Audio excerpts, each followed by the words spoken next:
Healthy Rebel Radio is sponsored by the Healthy Rebel app. 300 plus secretly healthy, delicious, mouth-watering dessert and treat recipes made with all-natural, whole food ingredients. Now available for download on the App Store and Google Play. Find out more details at healthyrebel.com.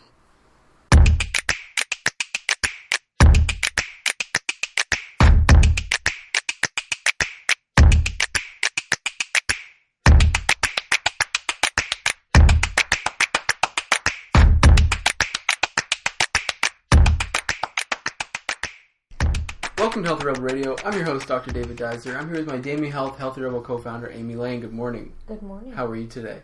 Just peachy. Just a few quick health and wellness stories to review. First thing we need to chat about is this McDonald's advertising scandal. McDonald's thinks that it can remove its artificial ingredients from its nuggets and that makes them healthy. Mm-hmm. And they're trying to teach parents that means now that nuggets are good to go. Yeah. This isn't new. Foolishness. This is McDonald's. They recently came out with a kale Caesar salad, and it turns out, well, it may not be recently. I mean, I don't check into McDonald's. This may have been 2 years ago. This is the thing about when you don't pay attention to certain. There's no way I'd ever know, but I just saw it the other day, so bear with me. They came out with a kale chicken Caesar salad. Okay. Everyone was really excited. Mm-hmm. Look at them. Healthy. Anyway, you go and you look. It has double the amount of fat as their Big Mac. It has higher sodium than their Big Mac. How is that possible? Cheese sauce. What? Yeah. Wow. And this is in the States. Seems difficult. Higher sodium. All these things. Yeah. Sugar. Like, just crazy. Wow. Shocking. But, what I always come back to is, I guess I feel like because we understand now that we can't trust advertising and that they're constantly trying to trick us, I feel like the way to go about this now is I feel like we need to start just everyone owning their personal intelligence and personal power and becoming educated. Mm-hmm. It's not that difficult. You know intrinsically that McDonald's is bad. I don't care who you are. Yeah. Children know it. Mm-hmm. My nephews know it. It's not hard. If you're pretending that chicken nuggets are healthy, you're purposely shutting down your brain and pretending and tricking yourself. That's right. You're just telling yourself a lie. Yeah, which, we all... Oh, we do it about so many things. I mean, we all do it. It's just, this one isn't one that you can get away with. I just don't like the victim attitude about it that people take, like... They're tricking us and I would feed this to my child. Like, I'm sorry. Like, at this day and age with the amount of information that's out there, everyone needs to own their stuff. Well, in the commercial it's saying we care about your kids and... Who cares? Yeah. Common sense. Yeah, common sense. That's the basis of the argument. Common sense, please. I think it's insulting that they think people are so stupid. I would take it that way instead of mad that they're tricking us, because they're not. Right. Not tricking anybody. No, it's true. It's true. I mean, but that's what's coming up in the media. Like, should we be regulating? We've talked about this in the show many times with regards to advertising for young women, different things. But should we be regulating what's being advertised? What's being said? I think there's a difference between societal pressures and modeling, like, tricking young girls as to what they should be in society by using celebrities and money and affection of men and all these things, and just crap food being dressed up. No, so there is a difference. I think there's a big difference. It's just that kids are going to see these commercials and they say, look, Mom, it's healthy. And then Mom has to say, no, honey, it's not, and we can't trust every advertisement that's on TV. That's right. And that's where that education... That's a good teaching moment. It's a beautiful teaching moment. It breathes into everything. That means, you don't need every toy. You don't need to believe that you need, a chemical-ridden deodorant to attract females if you're a male. It's... Oh, that's a huge issue in our life. It's a huge issue in our life with my nephew. It's driving us crazy. You gotta smell good. Oh my gosh. Right? It's such a sin, and it breaks my heart because he sees all these celebrities and all these quote-unquote cool people using these deodorants, and he thinks that he has to use it. And he's 11, And it's making us all crazy because he keeps tricking people into buying it for him. Yes. Old Spice, Axe, or nothing. He thinks it's the way to be cool. And it makes me enraged. Like, it makes me want to call the companies and be like, you're the worst. Yeah. And, I mean, you can teach them so much about the chemicals in the products, but they don't care. I mean, they don't understand the ramifications, right? Like, No. They're too young. They're too young. All you can do is plead with the grandparents, please stop buying this. What I really want to talk about today, and these are the next few stories we'll cover, is about healthy aging. And, you can call it anti-aging, but I'll use the term healthy aging. There's a few new research articles out that I sort of wanted to cover because I think they're interesting. The first one is about staying sharp mentally into old age, because that's so important, right? As we decline mentally, we then see major physical decline pretty quickly, right? Mm-hmm. An article was written by an MD, which was published in Forbes, but then again in Psychology Today, and it was talking about some research about subliminal messaging, or how we perceive life and how it affects our thinking. And what they found is that if there's negative perceptions, if we have negative perceptions about aging, then our cognitive performance goes down quicker. Right? Mm-hmm. It sort of makes sense if you think about it. When you get really negative about something, it tends to be a self-fulfilling prophecy, right? Definitely. We see that in so many different ways. I want to say also that I think it's a compounded issue, because what I've witnessed in my life is, something bad will happen in somebody's life that's older. Mm-hmm. Say they lose their spouse, or they, run into money trouble when they're older, or, just the self-back reflection of regret or whatever. So then what you see is they try to distract themselves with basically mind-numbing habits. They get into a mind-numbing routine, and I think that compounds with reducing cognitive function because they don't want to think. Exactly. Oh, you're so right. There is a cycle there that occurs. Yeah. This mind-numbing routine. Gosh, I didn't think about that. Yeah, and it's purposely done as a self-preservation, because thinking about certain aspects of life is really painful. And especially when, there's some really real stuff that happens in life that you can't escape. So the best protection is forming a really rigid routine that just numbs the mind, and you watch mind-numbing TV, and you listen to mind-numbing conversation. You hang around with mind-numbing people. And then not only are you having physical decline because of your mental perceptions, but you're having physical decline because of the actions you're taking. Because you're not challenging yourself. That's right. If you don't participate in challenging your body. Conversation, you're not exercising, you're not watching thought-provoking television. And I really witnessed that in my own life with people that I love. They kind of shut her down. Mm-hmm. And it's funny because it's not just applicable to the elderly. Oh my God, no. I've done it in my life. In periods of time, I've shut her down at times because I couldn't deal with my current situation. So you go into self-preservation. So you just set up a routine that's really easy that you don't have to contemplate. You watch programs that are really easy that you don't have to contemplate. You surround yourself with people that don't challenge you in any way. And you get in this protective bubble. And suddenly you realize, God, I've been in a fog for like months. I've been there. Yeah, it does happen. I'm trying to think of examples in my own life too. I see that. I think as humans we're meant to be challenged mentally and physically. I think that's how we grow. It's obviously the only way to grow, and it's uncomfortable, and it's a consistent commitment to want to be something better. And I mean, the good analogy is, well, there's multiple analogies. Bone. To build bone, you need to challenge it, right? Yep. To build your brain, you need to study. Muscle. Yeah, it's the same thing with muscle. So as we age, these perceptions play a major role. Now, on the flip side of things, what they found was positive perceptions improve cognitive performance, and then subsequent physical performance. Doesn't surprise me. It's huge. And let's not discredit the whole, in society, like the fact that there's even the term anti-aging. Like, if you age, you failed, but the alternative is death. Like, we've all just, lost our minds. Like, a man gets distinctive and full of wisdom as he gets older and is brutishly handsome and is evolved and intelligent. And, women, if you get to, 40, you just, you failed.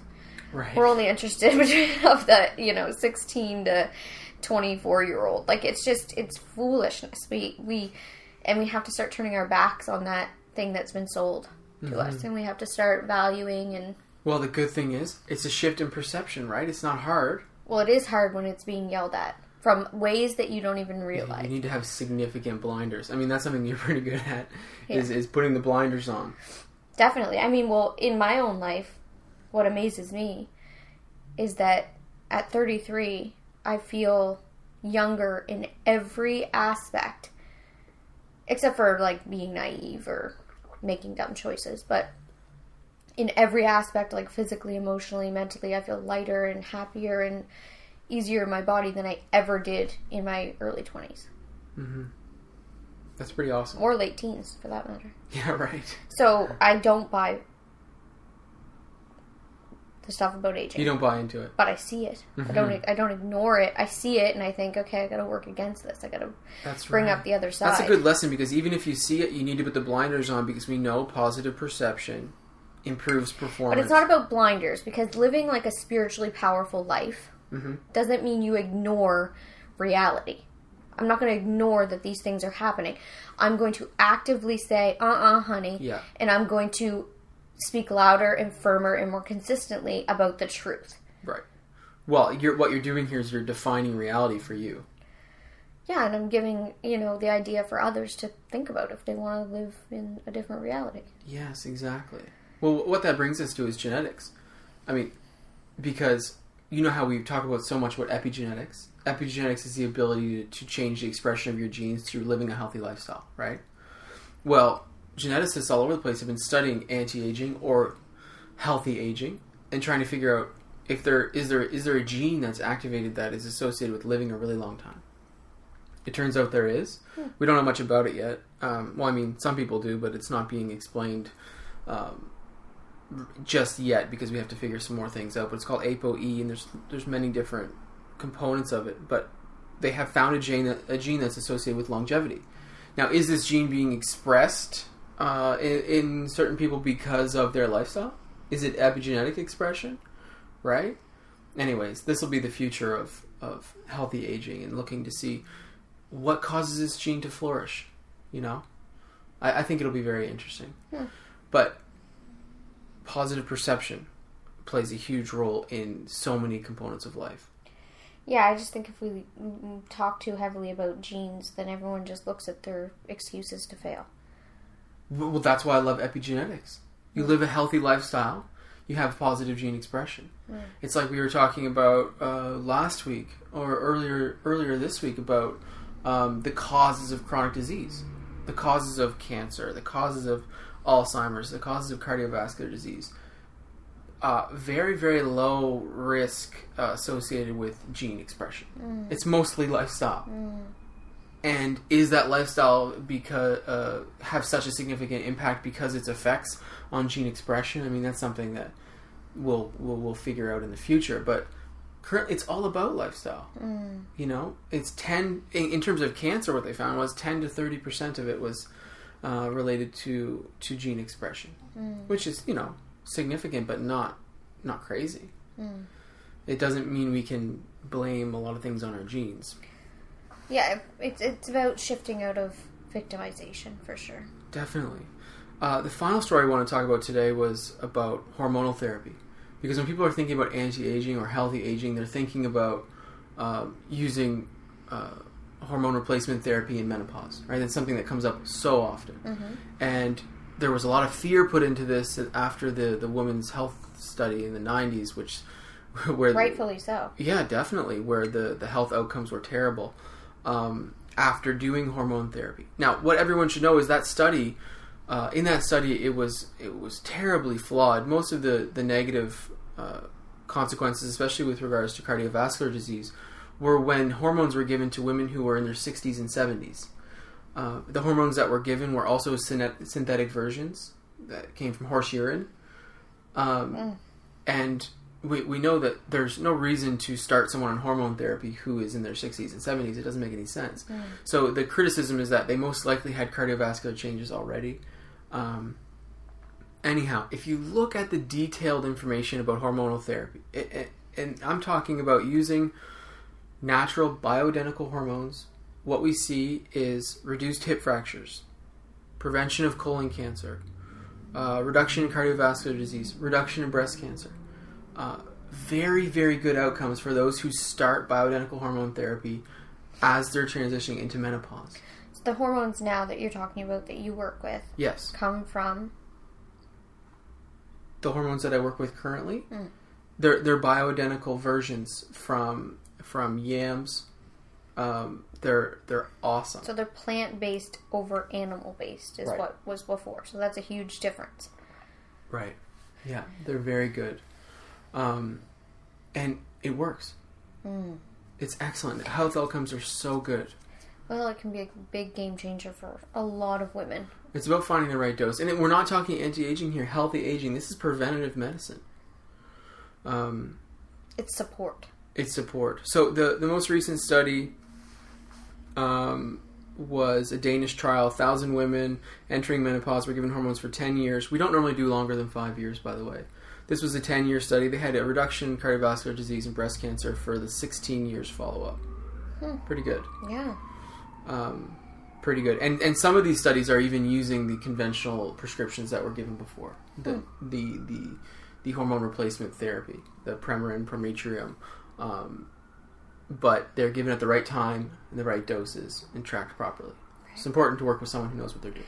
Yeah, it's not something you should willy-nilly go about. No, and it's not something where you should just buy yam cream on Amazon or anything like that. The doses aren't regulated properly. They don't work as well. Sources is really important. In our clinic, we use a compounding pharmacy who does a really good job getting the prescriptions exactly the way they should be done. Anyhow, it's a great therapy. Self-monitoring is dangerous.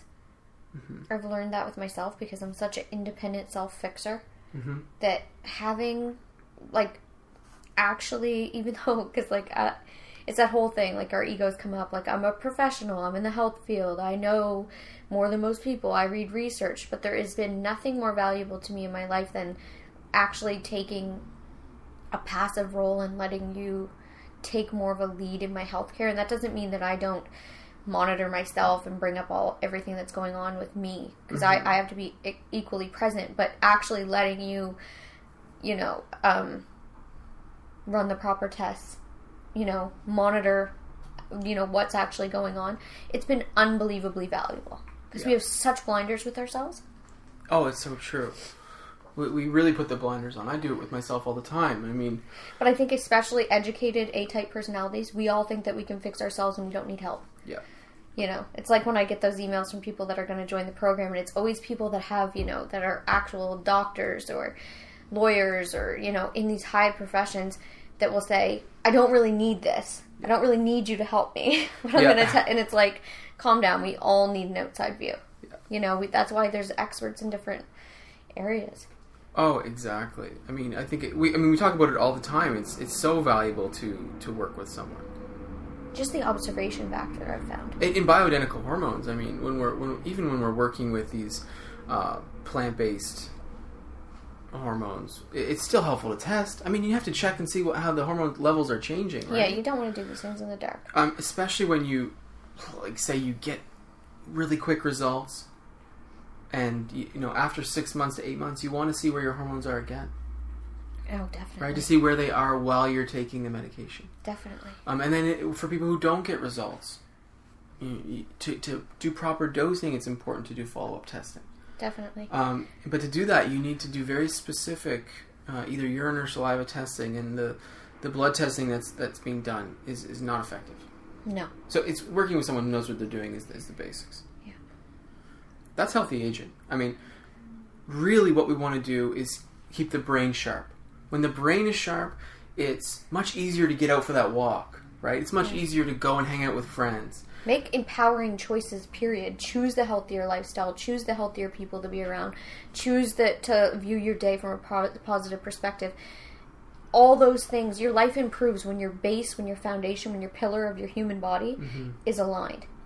Well, this reminds me of just the holistic weight loss idea we've been talking about. When we talk about holistic weight loss, we're developing these pillars of a proper lifestyle, which make weight loss really easy.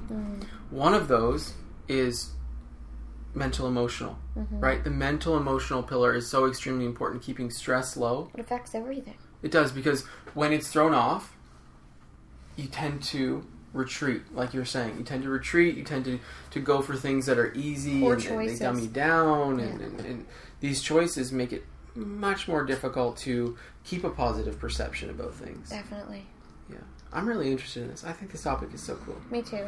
There's tons. It has so many layers. It has so many layers, and you know, I bring up the genes because I'm interested in the biochem around it. I'm just always very cautious, because I think as humans, and what I've seen working with thousands of women now from all over the world, is the biggest barrier to success is the either subconscious or conscious notion that you're a victim. And I think genes is a very easy way to turn and say, look at my family. I don't have this one. Look at this my family. One's not expressed. Yeah. No one's ever been consistently thin. No one's ever been consistently happy. No one's ever made over a blank amount of money. No one's ever left this place. No one's ever been an entrepreneur. No one's ever, had good eyesight. No one's ever. So you just you say these things and you affirm them to yourself, and then you become what you've seen. Well, and you build this negative perception about how your outcomes are going to be. I mean, so my gosh. I'm always trying to tell the truth, that that's just a little tiny bit of the story. And if to the degree you can let that story go, and to the degree you can add just the thought that things could be different. Yeah. Just the hope, and then turns into faith with work. Yeah. Your life can just... Well, I try to stay extremely balanced on the nature versus nurture argument. No, and I mean, I need you to ground me in science and say all those things, because I need to tell people the facts, for sure. Because I just get so caught up in the good that I've seen, that I just would like to just run out the door and tell everyone. Oh my gosh, me too. Like, I've gotten very serious about it. Like, for example, our home. Yeah. We have made our home beautiful, and it's been an extremely important part of our life. It makes me feel good. I know. And I think that contributes positively to my health. I'm just super passionate about it. Everything has to look good. I know. It's not just, it has to feel good. It's not about appearance, it's about feel. And then it looks good because it feels good. It is good. Like, we very much believe in having a Zen den. Yeah, we do. It is very important to us, and we didn't grow up in those atmospheres. So the more we feed our Zen den, and the more good it gives back to us, the more passionate we get about it, and then the more stringent we are about it. It's true. So I've done the same thing with my office. Yes. I mean... atmosphere is huge. It really it's not talked about enough. I feel like they should teach all this in school. Yeah, they should. Well, I mean, maybe in the future they will, after we see so much more of this mental, emotional research with, seeing the effects it has on the physical. But don't you even think with raising, growing up, from your perspective, if my parents told me, instead of just saying, you have to have a clean room because I say so, because it's disgusting and whatever, instead of shaming and whatever, if they went about it and explained to me why having an organized room and having your clothes organized and feeling good about your space and what you like in there, and putting things that make you feel good visible, it would have changed everything. I wonder, because we're going to have first-hand experience with this coming up. I wonder what our daughter's going to think of this. It's my parents, all they talk about is, the vibe of our room. And, if I keep a good vibe, then I'll be healthy. And, if I keep my room clean, I'll do better in school. Yes. This is what they say to me. Yeah. Oh, God, it's going to be a weird upbringing for her. Yeah, well, let's see. Yeah, we'll see. It should be fun. Oh, yeah. That's Healthy Rebel Radio for today. Thank you so much for listening. If you enjoyed today's show, please subscribe on iTunes or Stitcher Radio. And if you'd like to get our episodes to your inbox once per week, sign up for our newsletter at damihealth.com. Thank you so much for listening, and have a great day. See you. Healthy Rebel Radio is presented by the online health and wellness center, damihealth.com. Since 2009, Amy Lane has successfully coached thousands of women through her signature program, the Bikini Body Program. Join today to work exclusively with Amy to unveil your greatest yet to be from the inside out. Go to damihealth.com for more information. Thank you for listening to Healthy Rebel Radio. Please connect with us on our community pages on Facebook, Pinterest, and Instagram, all at the handle @DamiHealth. For weekly recipes, articles, and all our episodes straight to your inbox, join our newsletter at damihealth.com. You can find all the links discussed in today's episode in the show notes. Thank you for joining us, and see you tomorrow.